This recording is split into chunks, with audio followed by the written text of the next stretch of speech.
बिस्मिल्लाहिर्रहमानिर्रहीम। मैं हूं मोहम्मद अफजल नासिर भट्टी और आप देख रहे हैं मेरी जंग यूट्यूब चैनल। अस्सलामुअलैकुम नाज़रीन, आज हमारे साथ मौजूद हैं पीटीआई के उम्मीदवार कौमी असम्बली हल्का NA 131 सैयद नवीद हाशिम रिजवी साहब।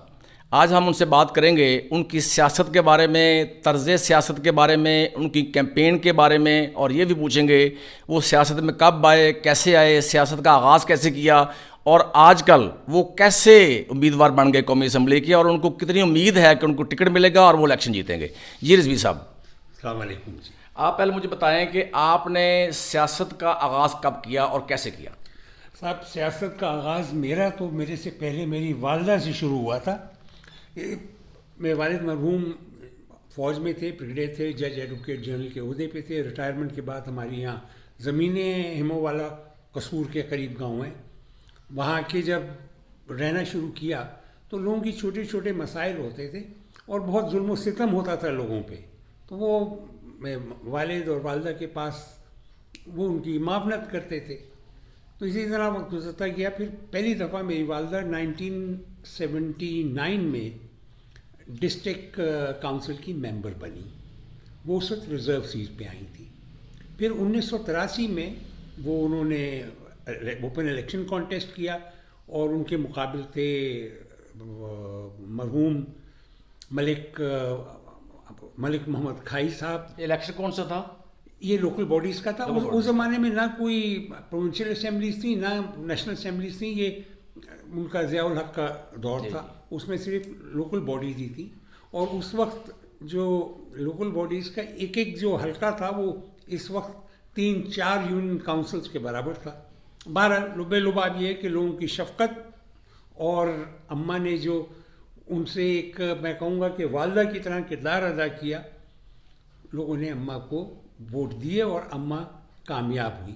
वो एक बहुत बड़ा टर्निंग पॉइंट था, क्योंकि मलिक साहिबान जो हैं, चाहे फतेहपुर हो या खाई हो, वो मतलब इलाके के क्या तहसील के सियासी बुर्ज कहलाते थे और हैं भी, जो हकीकत है। बहरहाल वहाँ से फिर आगाज़ हुआ। उसके फ़ौरन बाद अम्मा ने मुझसे कहा कि मैं उनका सबसे बड़ा बेटा था, उनका भाई ये मिशन तुम्हें भी करना है। उन्होंने मुझसे यूनियन काउंसिल का इलेक्शन उन्होंने लड़वाया। किस ईयर में? ये 2002 में जी। और अल्लाह ने उसमें भी फतह दी। और आपका सियासी कैरियर यूनियन काउंसिल से हुआ? जी हाँ। उसकी वजह यह है कि भाई आप पहले पहली जमात में जाते हैं, उसके बाद ही मैट्रिक FA-BA करते हैं ना, तो वो मतलब ग्रूमिंग के लिए। तो उससे हुआ कि मुझे ग्रास रूट पॉलिटिक्स का अंदाज़ा हो गया, तजुर्बा हो गया। उसके बाद 2003 में जब सूबाई इलेक्शन कॉल हुए, नेशनल जनरल इलेक्शंस, तो उसमें मैंने एज एन इंडिपेंडेंट कैंडिडेट हिस्सा लिया। PP 179 उस वक्त वो हल्का था, और उसमें अल्हम्दुलिल्लाह जीते थे मलिक अहमद ख़ान, जो इस वक्त स्पेशल एडवाइज़र या special assistant to prime minister हैं और नून लीग के MPA भी हैं। वो उनके 21,000 वोट थे, मेरे तकरीबन 19,000 वोट थे। 2100 वोटों का फ़र्क था।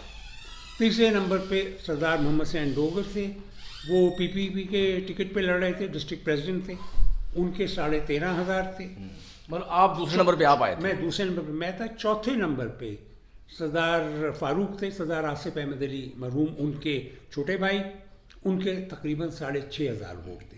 तो अल्लाह ने, मतलब आप ये देखें, बाकी सब लोग पार्टी टिकट पे थे, मैं इंडिपेंडेंट था, लेकिन उस वक्त भी लोगों की पजीराई और लोगों की शफकत, कोई 2,000 वोट का फ़र्क कोई मायने नहीं रखता। एनीवे, उसके बाद फिर तहसील का इलेक्शन आया।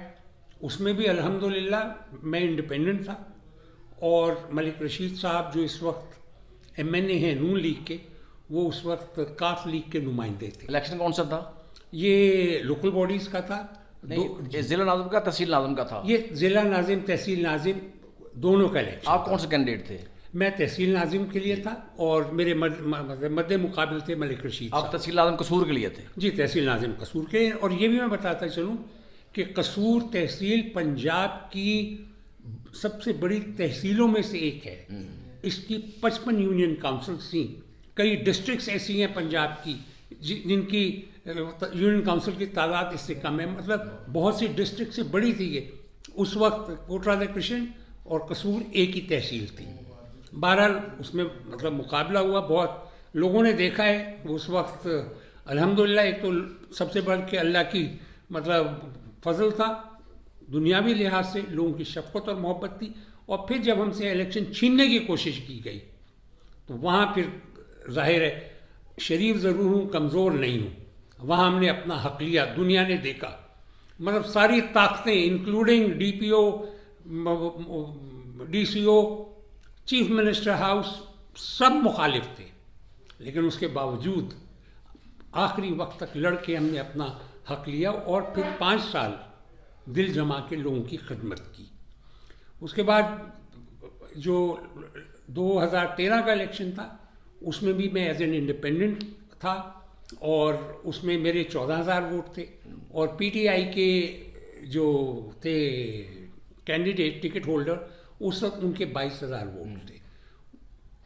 मैं ये समझता हूँ कि नून लीग, पीपल्स पार्टी, PTI तीनों के कैंडिडेट्स की मौजूदगी में जो 14,000 वोट मुझे लोगों ने दिए हैं, मुझे उसकी भी बहुत कदर है। अब अल्हम्दुलिल्लाह उसके बाद फिर मैंने PTI ज्वाइन कर ली थी और इंशाअल्लाह अब PTI में ही रहूँगा और PTI का ही टिकट इंशाअल्लाह, मुझे अल्लाह की ज़ात से भरपूर उम्मीद है कि इंशाअल्लाह टिकट मिलेगा और उस टिकट पे लड़ के इंशाअल्लाह PTI को और अपने आप को और लोगों को यहाँ से कामयाब करवाऊँगा। रिजवी साहब, एक लोगों को एतराज़ है आप पे, वो आपसे प्यार करते हैं, ये दुरुस्त बात है, लेकिन वो ये कहते हैं कि आप इलेक्शन लड़कर फिर गायब हो जाते हैं, सालों साल आप कसूर में अपनी शक्ल नहीं दिखाते, इसके बारे में क्या कहेंगे आप? साहब ये सिर्फ पिछले 2023 है, यस 2018-19 ये 2-3 साल मैं गायब रहा हूँ। उसके अलावा मुस्तकिल मेरी प्रेजेंस यहाँ थी और मैं तो यहाँ ये कहूँगा मेरी भी प्रेजेंस थी और मैं ये चैलेंज करता हूँ कि पूरे ज़िले में कोई एक सियासतदान बता दें जिनकी प्रेजेंस अम्मा के मुकाबले में ज़्यादा हो। अम्मा ने तो अपनी ज़िंदगी वक्फ की हुई थी। अगर नवीद रिजवी और अम्मा 2 चीज़ें नहीं हैं, हम एक ही हैं और अम्मा के साथ साथ मैं हमेशा रहा हूँ। ये 2-3 साल ऐसे थे मेरे मतलब ज़ाती मेरे अपनी थी। मुझसे एक सवाल किया जाता है कि जी मेरे बच्चे कनाडा में पढ़ रहे थे कि जी वो कनाडा में क्यों, यहाँ क्यों नहीं पढ़वाया? तो उसका मैंने कहा जहालत का मेरे पास जवाब नहीं है, क्योंकि आपने ये सुना होगा कि इल्म हासिल करने के लिए अगर चीन भी जाना हो तो जाएं। ये बात हकीकत है या नहीं? ठीक बात। लेकिन वो कहते हैं ना आटा गूंदी है हिल्दी क्यों है, इस पर भी लोगों को इतराज़ था। चले छोटे भाई हैं, मैं उनसे कहूँगा कि यार आला तालीम के लिए वो वहाँ थे और मेरी उन्हें ज़रूरत थी। अब अल्हम्दुलिल्लाह तालीम मुकम्मल हो गई, वो आ गए यहाँ आके अपना उन्होंने ऑफिस जो मैं पहले, हाँ ये मैं ज़रूर बताऊँगा, मैं उन लोगों में से नहीं हूँ कि कहने को तो यहाँ ठिकाना बना लिया है, लेकिन थाना, कचहरी, पटवार खाना उसके ठेके उठा के और लोगों का हक मार के उस प्रेजेंस का क्या फ़ायदा? क्या आप चाहेंगे कि आपके इलाके में कोई डाकू और चोर रहे? ये आपने बहुत देर लगा दी है MNA के कैंडिडेट बनने में और इलेक्शन कैंपेन शुरू करने में, इसकी क्या वजह है?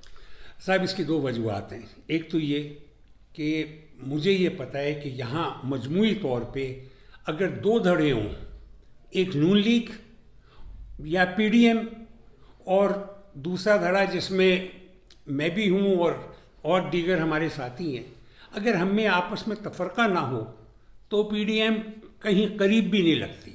मिसाल के तौर पे खुडियाँ का इलाका जो है उसमें मैं आपको बताऊं कि उसमें 3-4 धड़े हैं।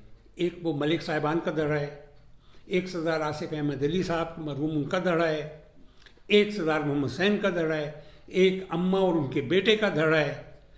ये धड़े जो हैं नज़रियाती तौर पे आपस में इनमें इत्तफाक है, जो इख्तलाफ है वो मलिक साहिबान के धड़े से है। और तादाद देखी जाए तो मलिक साहिबान जो हैं वो तकरीबन कोई 30-35% लोग उनके साथ हैं, 60-65% लोग जो हैं वो दूसरे धड़े के हैं। लेकिन हमेशा इसमें तफरका हो जाता था, 2-2, 3-3 आदमी खड़े हो जाते थे और वोट बढ़ जाते थे। मेरी पहले तो कोशिश ये थी कि मैं पीटीआई के, और ये सारे लोग जो मैंने नाम लिए हैं इस वक्त सब पीटीआई में हैं, मेरी एक कोशिश ये थी कि मैं इन सब से एक जगह पे रहे। मैं कहा चलो मैं इलेक्शन नहीं भी लड़ता, पार्टी जीते ना, मकसद तो ये है। और उस काबिश के लिए मैंने घर पे आज से कुछ 4-5 महीने पहले जो यहाँ के कैंडिडेट्स जिनका नाम आ रहा था, मैं नाम ले देता हूँ, उसमें मकसूद साबिर अंसारी थे, उसमें मार सलीम साहब थे, उसमें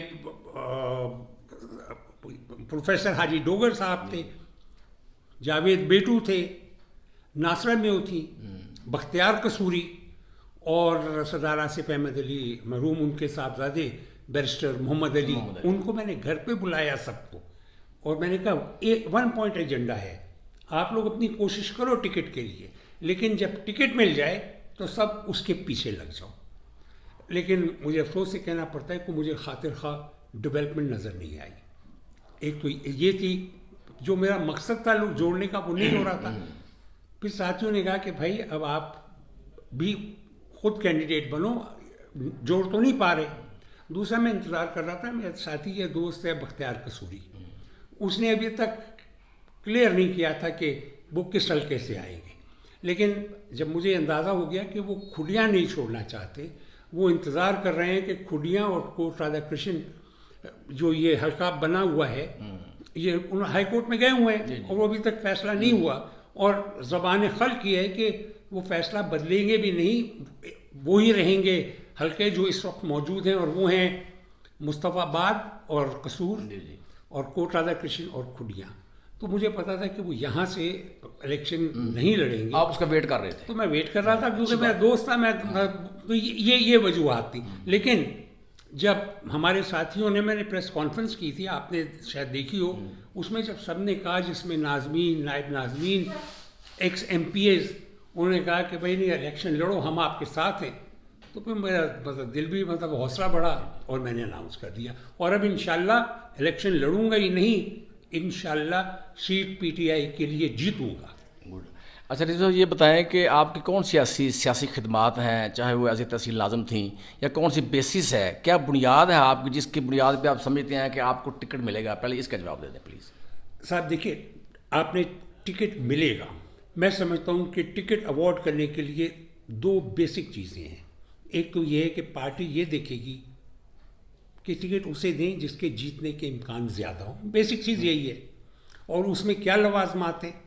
नंबर 1, क्या वो इलेक्शन लड़ने का अहल है या नहीं है। अल्हम्दुलिल्लाह, जब ये तो अहलियत तो आप ये देख लें कि हिम्मत है, इरादा है, क़ुव्वत है, वो साबित कर दिया।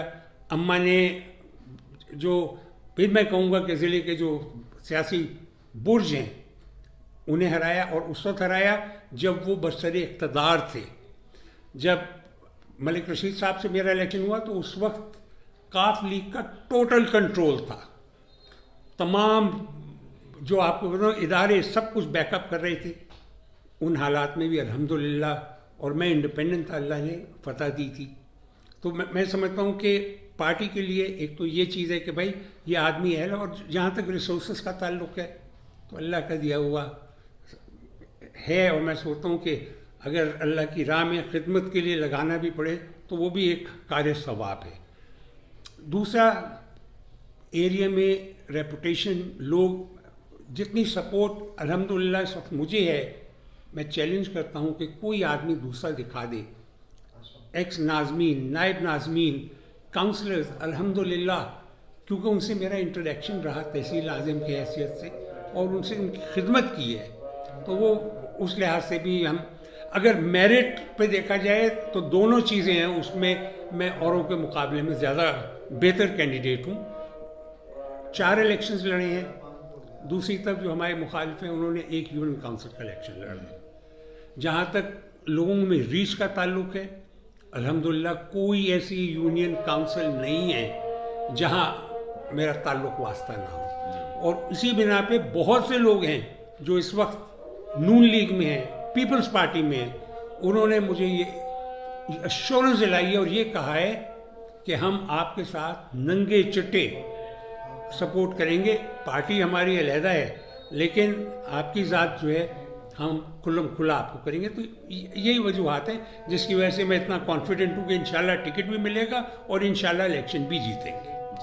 उसमें मैं समझता हूँ जो मेरा एक पुख्ता यकीन है, और ये हमारे चेयरमैन इमरान खान साहब का भी यही विजन है कि करप्शन वो बदबख्त चीज़ है जो हमें नासूर की तरह खाई जा रही है। और सबसे पहला मेरा जो था वो था कि ये करप्शन के ख़िलाफ़ एक जिहाद, उसका मैं आपको नतीजा बता देता हूँ कि जो हमारी तहसील में जितने भी टेंडर्स हुए थे, टेंडर्स में क्या गड़बड़ क्या होती है, MPA MNA चेयरमैन, ठीक है, फंड्स वो उन्हें एलोकेट होते हैं, लेकिन वो फंड्स क्या होते हैं, वो अमानत है, सरकार से वो अमानत आपके पास आती है और आपने वो लोगों को पास ऑन करनी होती है। सबसे पहला तो डाका वहाँ पड़ता है कि 10-15% वो कमीशन ठेकेदार से एडवांस लेने से। जब वो एडवांस लेके ठेकेदार के कांडे हो जाएंगे तो ठेकेदार ने क्या करना है, फिर उसके बाद फिर जो महकमे के लोग हैं, कोई 5%, कोई 6%, कोई 7%, लुबे लुबाब ये है कि तकरीबन निस्फ जो रिसोर्सेज होती हैं वो राहे मतलब ज़ाया हो जाती हैं। वो मैं तो कहूँगा कि वो हराम की नज़र हो जाती हैं। अब आप इससे अंदाज़ा लगा लें कि अगर ये पूरे पाकिस्तान पे ये हो रहा है तो क्या पाकिस्तान में तरक्की हो सकती है?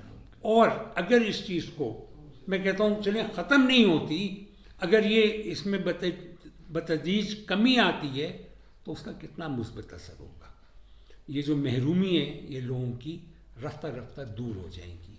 तो इसलिए सबसे पहले तो ये है कि मैं ये कहूँगा कि इसके ख़िलाफ़ मैंने पूरी कोशिश की, अज़हद कोशिश की, और अल्हम्दुलिल्लाह खुद तो मेरा मैं कहूँगा कि मैं तो कहता हूँ कि अगर ज़िंदगी का एक पैसा हराम कभी मेरे रिस्क में आए, अल्लाह मौत दे दे, और ये बात आप किसी और सियासतदान से कहें कि वो आके कह दे, नहीं कह सकते। कहेगा भी तो लोग 10 लोग गिरेबान पकड़ लेंगे। मैं तो आपकी उसमें ये पब्लिक होगा और मैं कहूँगा कि अगर कोई किसी को इस पर कोई शक शुबा है तो मैं हाजिर हूँ। उसके अलावा मैं एक और मिसाल देता हूँ। उस ज़माने में अब्दुल जब्बार शाहीन DCO थे। हम दोनों ने मिल के एक वो था कि भाई कसूर की बेहतरी के लिए काम करेंगे।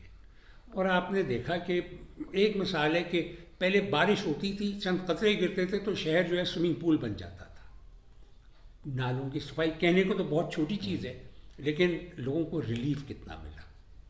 पीने का पानी, उस ज़माने में एक वर्ल्ड बैंक का प्रोग्राम था कि 20% तहसील की रिसोर्सेज और 80% वो ग्रांट देते थे। CCB नहीं, अच्छा, CCB का ये एक वर्ल्ड बैंक का प्रोग्राम चल रहा था उस वक्त। तो उसके तहत जो आपकी यहाँ टर्बाइन्स कसूर शहर में लगी हैं, खुडिया में लगी हैं, मुस्तफाबाद में लगी हैं, राजाजंग में लगी हैं, कोट राधा कृष्ण में लगी हैं, उनसे मेरी बात हुई। पहले उस वक्त उन्होंने कहा था ये सिर्फ अर्बन एरियाज़ के लिए है। तो मेरी उनसे काफ़ी इसमें हुई कि मैंने कहा भाई अर्बन एरियाज़ में क्या इंसान रहते हैं, क्या दही इलाके में रूरल एरियाज़ में इंसान नहीं बसते? तो उस पर वो प्रिंसिपली मान गए थे।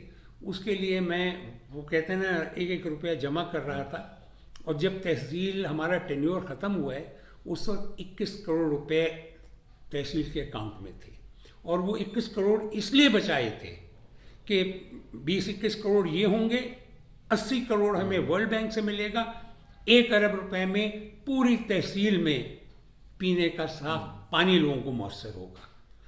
लेकिन वो मैं आपको करप्शन का ही बता रहा था कि जब तहसील ख़त्म हुई है उसके कुछ अर्से बाद पता चला कि जी पुरानी डगर पे आ गए हैं कि तनख्वाहें देने के लिए पैसा नहीं है, और वही सिलसिला अभी तक चला आ रहा है।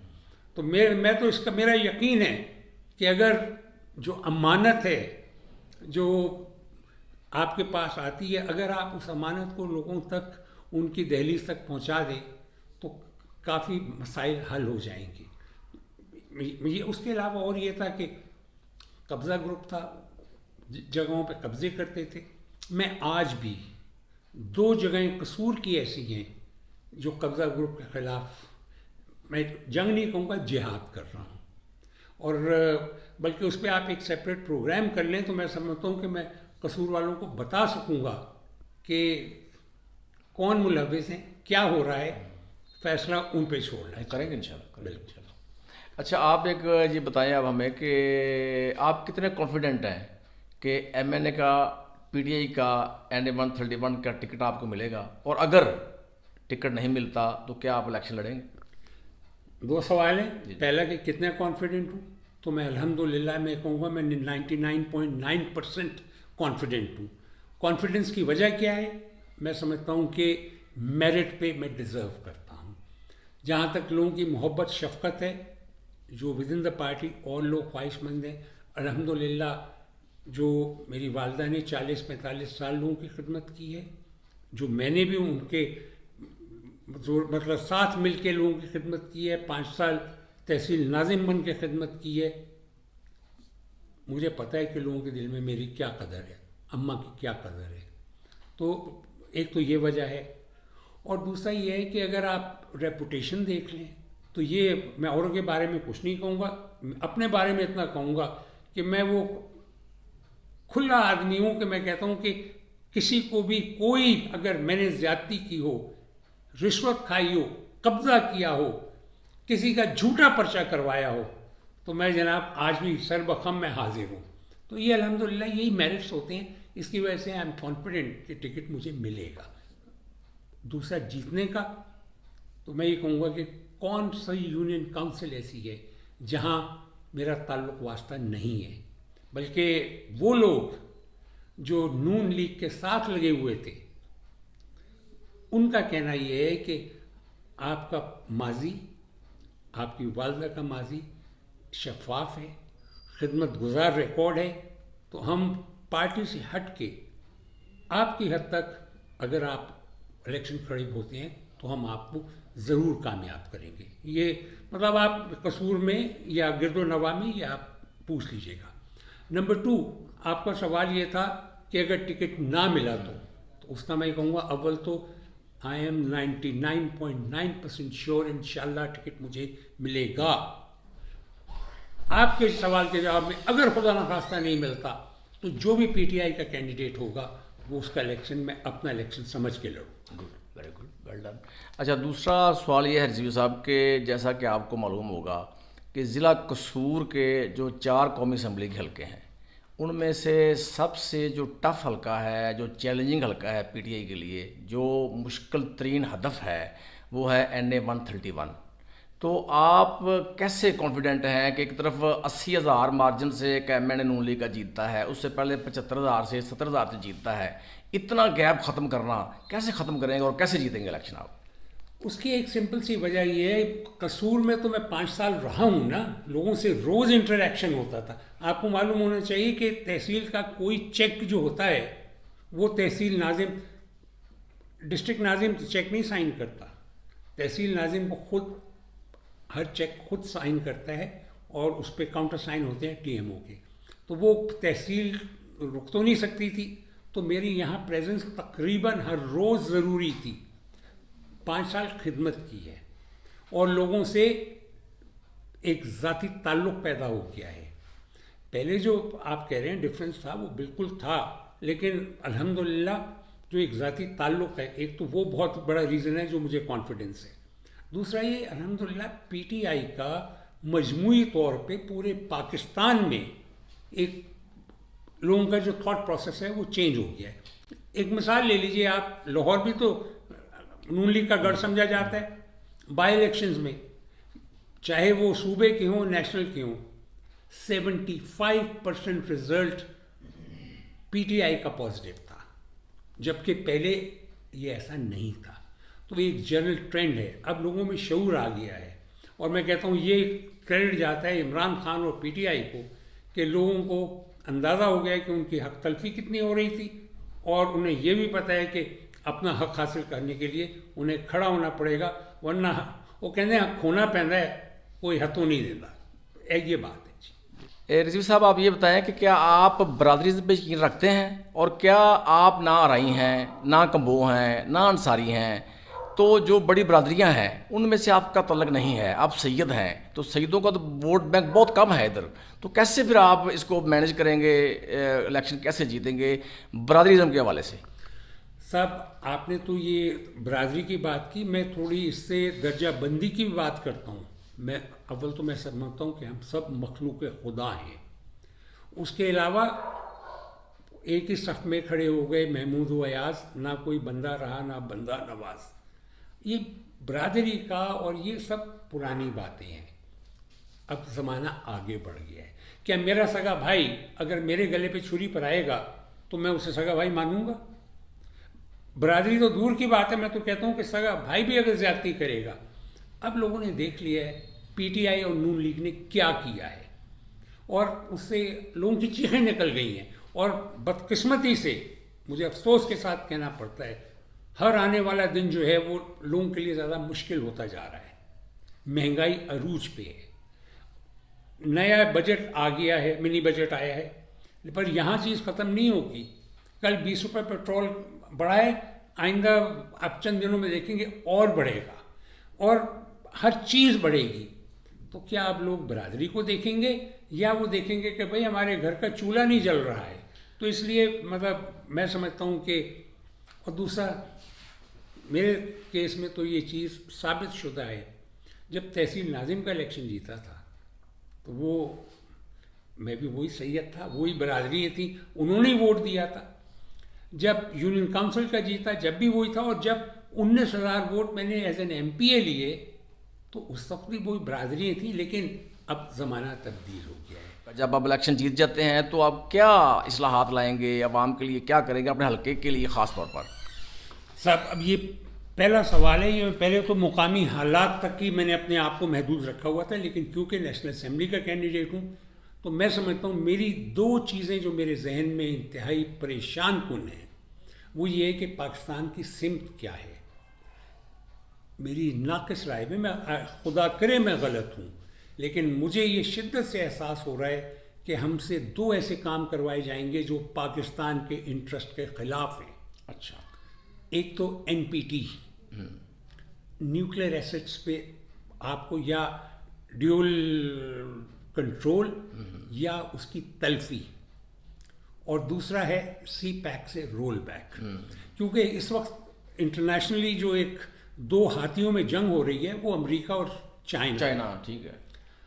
हमारे लिए मेरे मुताबिक सूट करता है कि हम अपने आप को चाइना, रशिया, टर्की जो हमारे हमसाए हैं उससे अपने आप को मुंसलिक करें। लेकिन अमेरिका की ये ख्वाहिश है और वो चाहता है कि हम वो ताल्लुकात ख़त्म हों, और अगर हम अमेरिकन उसमें आ भी जाते हैं तो फिर एक और चीज़ है, हम इंडिया के बगल बच्चा बन के रहेंगे। और खुदा ना खास्ता अगर आपके न्यूक्लियर एसेट्स जो हैं वो न्यूट्रलाइज हो जाते हैं तो फिर मैं यही कहूँगा कि यूक्रेन की मिसाल हमारे सामने है। वेस्ट ने, यूरोप ने, अमेरिका ने उनको गारंटीज दी, और 2002 या 2003 में उनके पास दुनिया का तीसरा बड़ा आर्सेनल था एटॉमिक एसेट्स का। उन्होंने तलब किया, आज क्या हो रहा है? उन्हें मारा जा रहा है। क्या कोई गारंटी काम की है वहाँ? क्या अमेरिका ने या यूरोप ने जाके उन्हें बचा लिया है? सिर्फ ये है कि हमने इतने $1 मिलियन का आपको हथियार दे रहे हैं, इतने दे रहे हैं, वो मर रहे हैं। और अगर खुदा न खास्ता न्यूक्लियर एसेट्स हमारा ये डेटरेंट है जिसकी वजह से पाकिस्तान सुकून से है, खुदा न खास्ता अगर इस पर कॉम्प्रोमाइज़ कर लिया तो आपको इंडिया एक दिन बकाया नहीं छोड़ेगा। ये मतलब वाजिया चीज़। ठीक बात। दूसरा, सी पैक, चाइना का तो भला होगा लेकिन इन प्रोसेस हमारा कितना भला होगा? दुबई की क्या हैसियत है? ट्रेडिंग पॉइंट ही है ना। और वो जो उनका रूट है ट्रेडिंग का, हम उसके दहाने मुंह पे बैठे हुए हैं, इसके लिए जहाज अंदर जाने पड़ते हैं। अगर हमारा पोर्ट जो है ये जिसना प्लान है बन जाता है तो इंशाल्लाह आप देखेंगे कराची और गवादर ये दुबई से बेहतर हो जाएगा। लेकिन बदबख्ती हमारी ये है कि उसके पीछे भी लगे हुए हैं। एक संदक का आपने सुना होगा, अल्लाह ने इतने वसाइल दिए हुए हैं लेकिन हमारी गलत पॉलिसीज़ ने, हमारे गलत तरीक़ों ने इतने बड़े एक ख़जाना जो अल्लाह ने हमें दिया है हम उसे भी इस्तेमाल नहीं कर पा रहे हैं। तो ये चंद चीज़ें हैं, अल्लाह ने मौका दिया तो नेशनल असेंबली में जाके मैंने अपने आप को इलाकाई चीज़ें तो है, यहाँ बेहतरी के लिए यूनिवर्सिटी होनी चाहिए, अस्पताल बेहतर होने चाहिए, जो लोगों को खाद है और इस किस्म की चीज़ें वो बेहतर रेट्स पे मिलनी चाहिए। ये तो चीज़ें हैं, लेकिन नेशनल असेंबली में सड़कों और इसका काम नहीं होता, नेशनल असेंबली में होता है मुल्की पॉलिसी का। तो मैंने कहा थोड़ा सा वो भी मैं बयान करूँ। जी रिजवी साहब, अब आखिरी क्वेश्चन है हमारा कि आप अपने वोटर्स को, अपने सपोर्टर्स को, अपने हलके के आवाम को ड्यूरिंग इलेक्शन कैंपेन, ड्यूरिंग आपके इलेक्शन क्या मैसेज देना चाहेंगे? माशाल्लाह डटे रहो, हिम्मत मर्दा मदद खुदा, इंशाल्लाह जीत करीब है। यही कहूँगा कि जिस तरह आप जिस जज्बे से काम कर रहे हो उसी से काम करते रहो, लोगों की बातों से गुमराह मत हो। ये रोज़ जो टेलीविज़न और रेडियो पे जो मतलब झूठ के पलंदरे हैं, इस पे यकीन मत करो। पीटीआई चेयरमैन जो कहता है वो बात बिल्कुल सही कह रहा है, दिल की आवाज़ है, उस पर कायम रहो, इंशाल्लाह फतह हमारी होगी। ये मैं कहूँगा जी। थैंक यू रिजवी साहब, बहुत बहुत शुक्रिया। Thank you.